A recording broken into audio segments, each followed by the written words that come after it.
नमस्कार दोस्तों, आपके अपने चैनल व्रत मुहूर्त डायरीज में आप सभी का स्वागत है।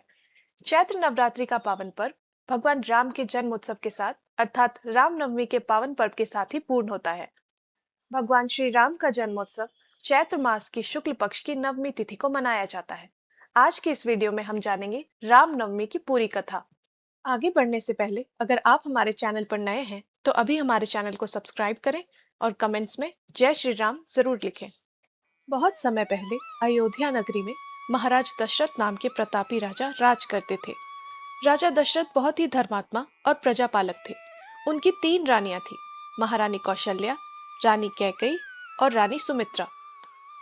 सम्मान, संपत्ति और इतना बड़ा साम्राज्य होने के बाद भी महाराज दशरथ दुखी रहते थे क्योंकि उनका कोई भी पुत्र नहीं था। उन्हें चिंता रहती थी कि उनके पश्चात उनके इतने बड़े साम्राज्य का राजा कौन बनेगा। महाराज दशरथ ने अपने कुल गुरु महर्षि वशिष्ठ जी से इसका समाधान पूछा। गुरु वशिष्ठ ने उन्हें पुत्र प्राप्ति के लिए यज्ञ करने की सलाह दी। तब राजा दशरथ ने ऋषि श्रृंगी को बुलाकर उनसे अपने लिए पुत्र कामेष्टि यज्ञ करवाने की प्रार्थना की। ऋषि श्रृंगी ने राजा दशरथ की प्रार्थना स्वीकार की। राजा दशरथ ने अपनी तीनों रानियों के साथ पुत्र कामेष्टि यज्ञ किया।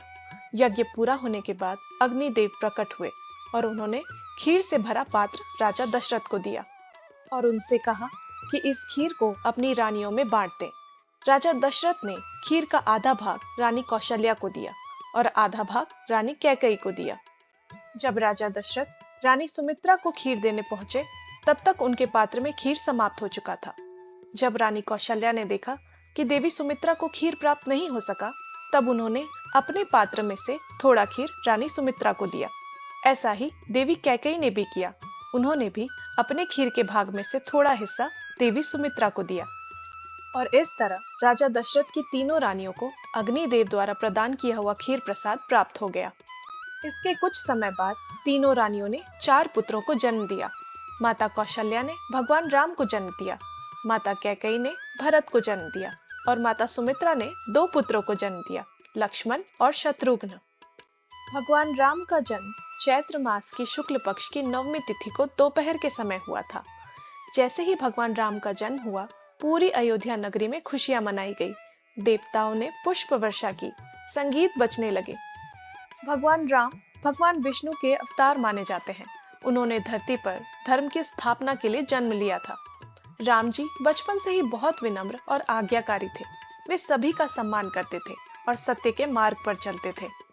महाराज दशरथ को अपने 4 पुत्रों में उनका सबसे ज्येष्ठ पुत्र राम सबसे प्रिय था।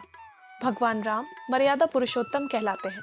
उन्होंने हमें सिखाया माता पिता का सम्मान करना चाहिए, सदा सत्य बोलना चाहिए और धर्म के मार्ग पर चलना चाहिए।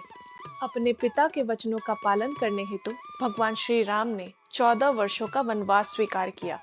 उनके साथ उनके छोटे भाई लक्ष्मण तथा राम जी की पत्नी सीता माता ने भी वनवास स्वीकार किया। इन 14 वर्षों के वनवास के दौरान भगवान राम ने अनेक राक्षसों और असुरों का संहार किया।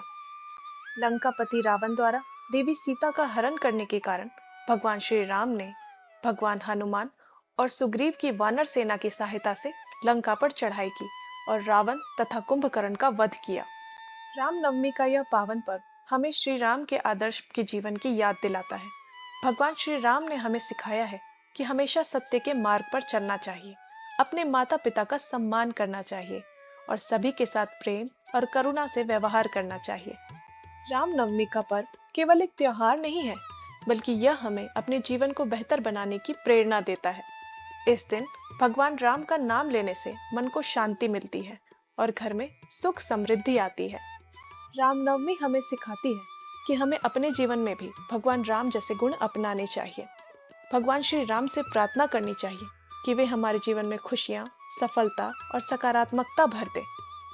रामनवमी के इस पावन पर्व पर मेरी राम जी से प्रार्थना है कि वे आप और आपके परिवार पर हमेशा अपनी कृपा बनाए रखें। जय श्री राम। व्रत मुहूर्त और त्योहार से जुड़ी ऐसी ही और उपयोगी जानकारियां प्राप्त करने के लिए हमारे चैनल व्रत मुहूर्त डायरीज को अभी सब्सक्राइब करें।